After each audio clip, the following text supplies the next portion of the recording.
Welcome to the Authentic Take. It is yours truly. And today we'll be getting into the Super Bowl matchup between the Patriots and the Seahawks at Levi Stadium. And also, is the NBA just too soft? Are they just showing pity? Because all of a sudden, LeBron and Kawhi end up as all-star selections. Let's get into it. Timeout. You want to join the sports community with the Authentic Take? Make sure you hit that subscribe button for endless sports content. So, first off, the NFL, the biggest game of the year, the Super Bowl, will be happening this Sunday at Levi Stadium, my team's home stadium. But it's the Patriots and the Seahawks. Both are well deserved. And let's get into the diagnosis here. First, let's get into the quarterbacks. It is Drake Maye versus Sam Darnold. While in both their championship game performances, I got to give it to Sam Darnold more than I would give it to Drake Maye. If you want to bet on the quarterbacks in this situation, I would go with Drake Maye. To me, he's been the more consistent, and every little step that Sam takes, he's got to have a big game. So I just think there's, ultimate pressure on his back. And I feel like Drake May is kind of that quiet assassin, and he's really excelled this year compared to Sam Darnold. It's kind of done the same thing in a different uniform this year, but he has had one good playoff game. So let's see if Sam Darnold could do it again. But I'm really leaning towards Drake May. I just like the foundation of this Patriots team. And as far as running backs, I'm gonna have to give no answer on this because I don't like it going either way. You got Stevenson with the Patriots, and then you got Kenneth Walker the third for the Seahawks. And I would totally give Seahawks the advantage, but to me, their X factor, Charbonnet, he is out for the season. So I don't think running backs will be an advantage in this game at all. And receivers, I gotta think this is where like the highlights are gonna come from because they both have good targets. The Seahawks side, they have JSN, who is proclaimed as possibly the top receiver in the league right now, which is crazy because we were just talking about JJ as that guy, but it's just crazy what a year makes or what a difference a year makes. And the Patriots, they got to me an up and coming guy, however you say his name, Booty or Bootat. And they also got a resurgence of Stephon Diggs, and he has definitely been an X factor for the Patriots. So I think this kind of like evens it out. And I think you got to kind of look at it like maybe it's kind of even for the receivers going against each other in the Super Bowl. Timeout. You want to join the sports community with the Authentic Take? Make sure you hit that subscribe button for endless sports content. And as far as tight ends, I would really give it to Patriots on this one because Henry has definitely had a standout year. He's been a favorite target for Drake May. And the Seahawks, they just kind of have no name guys that pop up here and there, but nobody as far as the tight end that's really stood out. And let's go to special teams. You obviously know where I'm going with this. As a 49er fan, I was definitely heartbroken by this guy, but as a football fan, you know that this guy really is a game changer and he can set the tone if you let him. And Shaheed, man, I feel like in NFC uh divisional game with the 49ers, he just hit that touchdown right out of the bat and really just demoralized us. And that's what he has the capability of doing. So I think you got to go as far as the advantage will be the Seahawks because off the top of my head, I don't think there's really anybody for the Patriots on the special teams that could do that. And as far as defense, they both got pretty good defenses. Like, the Patriots got, Gonzalez, who to me is definitely a star. But man, Seattle just has a brute, incredible defense. Just guys like Demarcus Lawrence that they picked up in free agency, Leonardo Williams. Like it's just it's a really top notch defense. And if they could be without the antics of Woolen because that situation in an NFC championship game was just like, man, if the Seahawks are gonna blow it, this is how they do it. And they gotta use that as ammunition going against the Patriots. That is, this is not a pushover team, and you can't have mental mistakes like that because there's no reason to taunt like that. I like taunting, but that was overboard and everything. And if you have one of those mistakes in the Super Bowl where mistakes have to be so limited that you don't know if in the Super Bowl something like this can actually cost you the Super Bowl.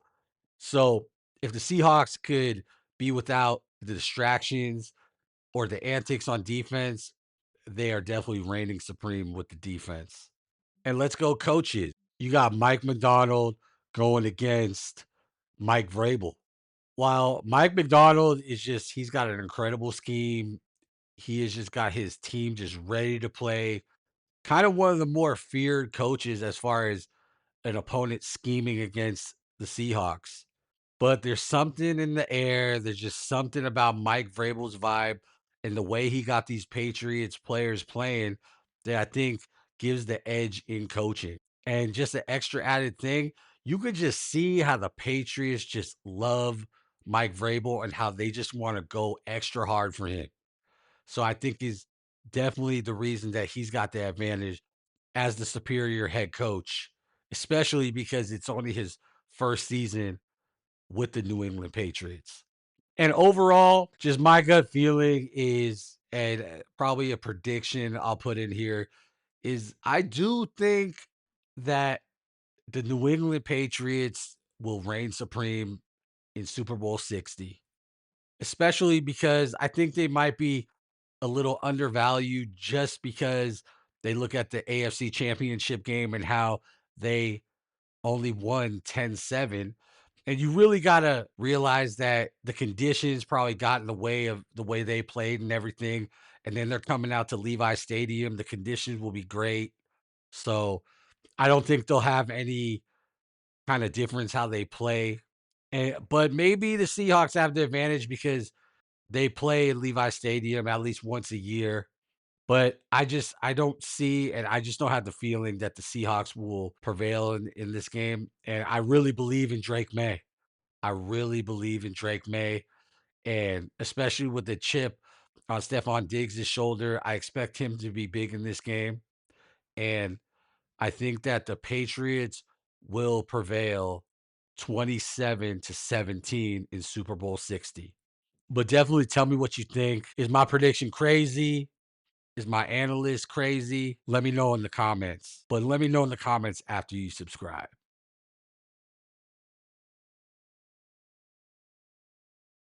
Now, next up, the NBA. Is it too soft? I've had many videos talking about this, and just these occurrences the last couple weeks, it kind of got me feeling like the NBA is trying to show some kind of pity and everything. So James Harden was dealt to the Cleveland Cavaliers, and a lot of people are saying that it's because the All-Star game will be in the Intuit Dome where the Clippers play, and they feel like that the Clippers were embarrassed that they didn't even have one All-Star on the team.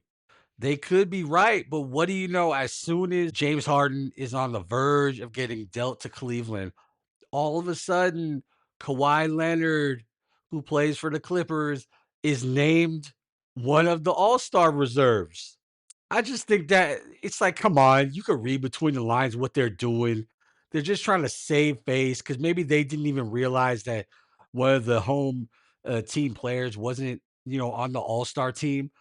But why do you have to do that? If they don't deserve it, then they shouldn't be on the All-Star team. I just don't get it. Like, why is it like, oh, aesthetically, this will look better for the league and everything?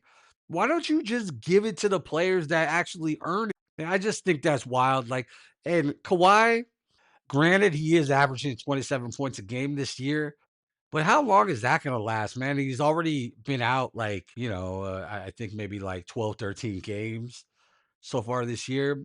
It's like, come on, man. I just think the league is becoming soft because you know this shouldn't be an issue. And the Clippers, they started off crappy, but all of a sudden, you got this team creeping up, doing really good. Kind of after they, let Chris Paul out of the building, they just started turning it around and they really look good. So I don't get the change. And I don't get the, "Oh, let's give Kawhi a spot in the All-Star game." I just think it's self-serving to the NBA. It's not like you earned your spot because you had an incredible first half. This is the things in the NBA that as a longtime NBA fan just kinda turn me off.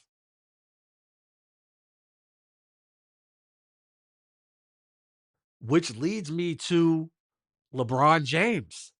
This is the first year that he has not been named an NBA All-Star starter. And great.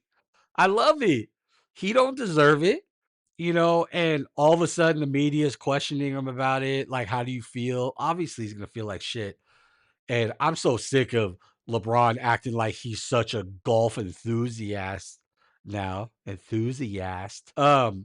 It's like just get real. All of a sudden, Steph Curry really likes golf and like you're into it now and like everything you do on your off days is revolving golf. But anyway, that's the side rant. So they're asking him and he's like, yeah, I'll just play golf, during the downtime. I love some downtime. You know what I'll do? I'll spend it with my family, blah, blah, blah. Of course. But now the league was looking like, oh my God, we're not going to have LeBron in here. How could we have Steph in here, but not LeBron? And they're really thinking that, oh my God, like the All-Star game has been dipping like the Pro Bowl in the NFL. If we don't have one of our top stars, we're going to lose face. We're going to lose money. We got to have LeBron in there. So let's give him a consolation prize and let's get him into the All-Star game. This is why the league is soft. You earn your spot. And look, it's fan voting, and the fans didn't even vote LeBron as an all-star starter.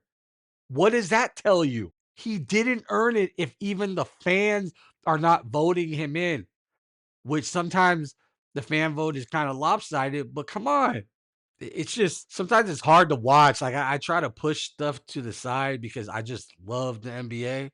But stuff like this, it's like you don't need to do this. Let the skills speak for themselves. Like I said about the MLB, man, the NBA is just kind of starting to get ugly.